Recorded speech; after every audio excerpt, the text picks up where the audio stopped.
मेरा प्रश्न यह है कि अगर कोई भी मनुष्य अभी भी सतयुग की तरह तपस्या साधना एकले में जाकर पूरी तन मन धन से करे तो क्या अभी भी ईश्वर प्रत्यक्ष दर्शन देंगे? पहली बात तो कहां जाके करें, माइक उसको तो प्रश्नकर्ता को माइक दो। कहां जाके तपस्या करें? तपस्या घर में भी रह के कर सकते हैं। हाँ, अब ठीक बोल रहे हैं, क्योंकि जहां भी जाओगे तो कंदमूल फल का जमाना तो रहा नहीं। किसी की खेत में सोच भी बैठोगे तो डंडा पड़ेगा। समय है ना, समय का परिवर्तन होता है। आप कहां फल पाओगे, कहां आप मां धोकरी बांध सकते हो? ये तो ब्रज क्षेत्र है, ऐसे शरीर वो हमने देखा है ना, जब 18-20 की अवस्था और जब किसी के दरवाजे, तो पहली दृष्टि में ये देखता था कि बदमाश है कि बाबा जी है, तगड़े तंदुरुस्त एकदम फिट। तो देखते ही लोगों की नजर में अश्रद्धा हो जाती थी, कभी कभी गालियां भी मिलती थी, तो लगता था भगवान के मार्ग में ये भी मिलता है क्या। अब उस धीरे धीरे समय जाता रहा। अगर इस जैसे ये जवान अवस्था आप किसी के दरवाजे पे रोटी मांगने के लिए खड़े हो तो गालियां मिलेंगी, रोटी कम मिलेगी। चुपचाप चित्त को प्रभु में लगाना ही भजन है, समझ रहे ना। आए हुए कामादि वेगों को सह जाना ही तपस्या है। प्रभु के सिवा सृष्टि में कोई है नहीं, यही एकांत है। समझ पा रहे ना। अगर ऐसी भावना, दृष्टि ठीक रखो, इधर उधर चंचल मत करो। अगर हम दृष्टि मिला रहे हैं तो आओ भाग्य समझो, उसे उल्लू की तरह इधर उधर दौड़ाने की जरूरत नहीं, बिल्कुल करें। अगर हमारे हृदय में भगवत प्राप्ति की चाह है तो हमारा एकांत है कि प्रभु के सिवा कोई नहीं है। सुंदर सुंदर भावों के द्वारा प्रभु की आराधना करें, कभी कोई ऐसा गंदा आचरण न करे जो प्रभु के विरुद्ध हो, तो भगवत प्राप्ति घर में हो जाएगी। इस घर में प्रभु बैठे हैं, यहाँ आप अनुराग कर लो तो प्रभु अभी प्रकट हो जाएंगे। यही सबसे पहले भगवत साक्षात्कार हृदय में होता है। कहीं भी हो, धाम में हो, कहीं भी हो, पहले भगवत साक्षात्कार हृदय में होता है। हृदय बिहारी भगवान का साक्षात्कार होने पर सर्वत्र चराचर जगत भगवत स्वरूप अनुभव में आने लगता है। ठीक है। नेत्र बहुत संभाल के साधक रखे, कभी इधर से इधर ना हो। अगर उठे भी तो भगवत भाव से उठे, नहीं तो इनको शासन में रखो। इन्हीं से भ्रष्ट होता है साधक। अजामिल ने केवल इतना ही दृश्य देखा कि एक पुरुष और एक स्त्री हंस खेल रहे हैं, बस वही भ्रष्ट हो गया। महाराज सौभरी ने केवल ये देखा एक मछली और मछली क्रीड़ा कर रहे हैं, काम क्रीड़ा, भ्रष्ट हो गए। ये माया है, अगर इधर उधर चकाचौंध किया तो फंस जाओगे। बहुत लक्ष्य पे अपनी दृष्टि हो, कभी किसी के प्रति दृष्टि उठे तो हमारा प्रभु ही इस रूप में है, और शांत गंभीर रहे, घर में ही रहने से भगवत प्राप्ति हो जाएगी। यदि आचरण पवित्र है, चिंतन ठीक है। आप वन में भी चले जाएं, आचरण भ्रष्ट है तो आप, क्योंकि बहुत समय विचरण किया है ना, तो हमने देखा है। एक किसी दिन सुना रहे थे साधक को, जब एकांत में कभी कभी उद्गार आते हैं कि भाई देखो बहुत सावधान रहना, ये भगवान की माया है, बड़ी दुरंत है, कभी भी कहीं से भी कोई भी रूप धारण करके आ सकती है। प्रश्नवाचक चिन्ह हर समय अपने दिमाग में रखना, देखने सुनने में भी। मैं क्यों देख रहा हूं, मैं क्यों सुन रहा हूं, मेरे प्रभु से संबंधित है कि नहीं है। हमने एक नागा संत को देखा, वो अपनी जनेंद्री में ताला लगाए हुए थे, बड़ा हष्ट पुष्ट शरीर। और उस समय हम यमुना के किनारे बिंदौर क्षेत्र है, उधर हम रह रहे थे, भ्रमण करते थे। तो वहां कुछ चर्चा, कुछ दिन रुके तो कुछ चर्चा का विषय बना। यद्यपि दिगंबर रहते थे, जनेंद्री में ताला लगाए रहते थे, प्रगट में जंजीर से बांध के, वो अलग अलग सिद्धांत होते हैं। देखो वास्तविक ताला है प्रभु के सिवा मुझे कुछ और अच्छा न लगे, इस ताले को कोई नहीं तोड़ सकता। और उस ताले को टूटते हुए देखा, उस ताले लगाने के परिणाम स्वरूप भ्रष्ट होते देखा। क्या हुआ, ये बाहरी दृश्य ने आंतरिक वृत्ति को नहीं बदला, तो आंतरिक वृत्ति ने बाहरी दृश्य को बेटिया बेट कर दिया।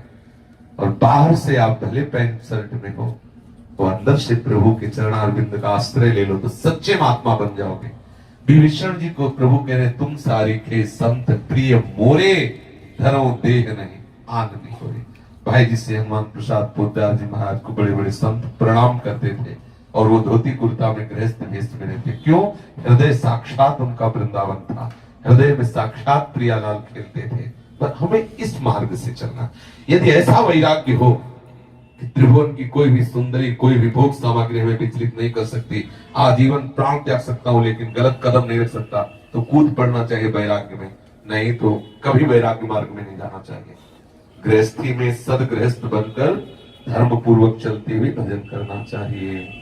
यदि हृदय में ऐसी बात ना हो तो मैं प्राण त्याग दूंगा लेकिन बुरे आचरण नहीं करूंगा, भूल न दे कुमारक पाऊं, तो वैराग्य का वेश निर्धारण करना चाहिए।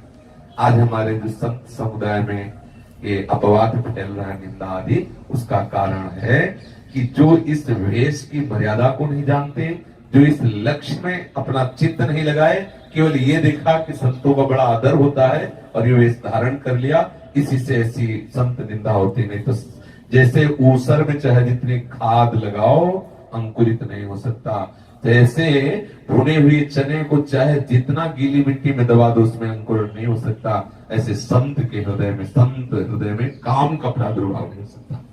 क्योंकि जहां राम तहां काम नहीं, जहां काम नहीं राम, जहां प्रभु का स्मरण हो रहा है वहां गंदी बातें कैसे रह सकती। सच्चे बनकर सच्चे मार्ग में चलो तो अब भी इसी क्षण प्रभु आपके साथ है। प्रभु के बिना हमारी सत्ता ही नहीं है। हमारी जो सत्ता है ना वो प्रभु से ही है। पानी में मीन पियासी मुझे सुन सुनियावे हासी, कविता जी कहते, पानी में मीन पियासी मुझे सुन सुनियावे। एक कुआं में ऐसा देखा, कुआं में लग गई आग, पानी पानी जल गया तो मछली खेले भाग। संतों की बात। एक कुआं में ऐसा देखा कि कुआं में लग गई आग और पानी पानी जल गया तो मछली खेले भाग। समझ पाए? एक भव कुआं है, इसमें विषयाग्नि लगी हुई है। विषयाग्नि ऐसी जोर से लगी हुई है कि जीव इसी विषय रूपी रस में कीड़ा बना हुआ लगा हुआ है। और यदि ज्ञानाग्नि लग जाए और विषय रस सब जल जाए तो जो मन रूपी मछली है ना, तो जीव रूपी मछली वो भाग खेलने लगे, आनंदित हो जाएगा। एक कुआं में ऐसा देखा, भवकूप जिसमें लगी आग, इस विषयाग्नि में जीव जल रहा है, विषय रस में डूब रहा है, अपने मन को मीन किए हुए विषय रस में। और जब संत समागम के द्वारा ज्ञानाग्नि लगी तो जो विषय ताप है, विषय जो द्रवित होने वाला रस विषय है, उसको जला के राख कर दिया, विषय जल गया। काम क्रोध लोभ मोह मद मत्सर सब शांत हो गए तो फिर वो जो मन है ना महा उन्मत्त आनंद में हो जाता है। बोले पानी पानी जल गया तो मछली खेले भाग। ये विषय रस सूख गया तो घर ही बन है, और विषय आसक्ति बनी तो बन में भी वो विषय ही रह रहा है। मौन है अंदर से खूब प्रपंच हो रहा तो मौन थोड़ी है। भले आप वाणी से बोलो लेकिन विचार के बोलो, भगवत वार्ता बोलो तो मौन से भी श्रेष्ठ है। कपड़े तो हम पहने, चाहे इसको सिल के पहन लो, चाहे पीला पहनो, चाहे काला पहनो, चाहे नीला पहनो, कपड़े से भगवत प्राप्ति थोड़ी होती। अगर कपड़े से भगवत प्राप्ति होती तो बहुत जल्दी हो जाती।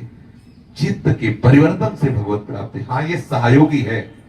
अब हम ये पहन के टाकीज में तो नहीं खड़े हो सकते जाके, ये हमें रोकेगा कि यार बाबा जी होके कहाँ खड़े हो। मतलब काफी बातें तो इससे बच जाती है।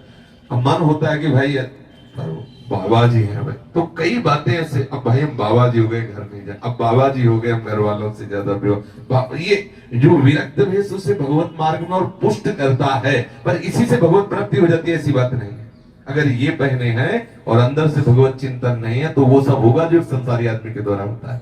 अगर भगवत चिंतन हो रहा है तो आप पैंट शर्ट में भी रहते हुए महात्मा हैं, साधु हैं। साधु के गुण होते हैं। अगर वेश के साथ साधुता नहीं है तो असाधु ही है, अगर वेश नहीं है और साधुता है तो साधु ही है। किए कुवेश साधु सनमानु, जिन जग जामवंत हनुमानु। ये समझ गए?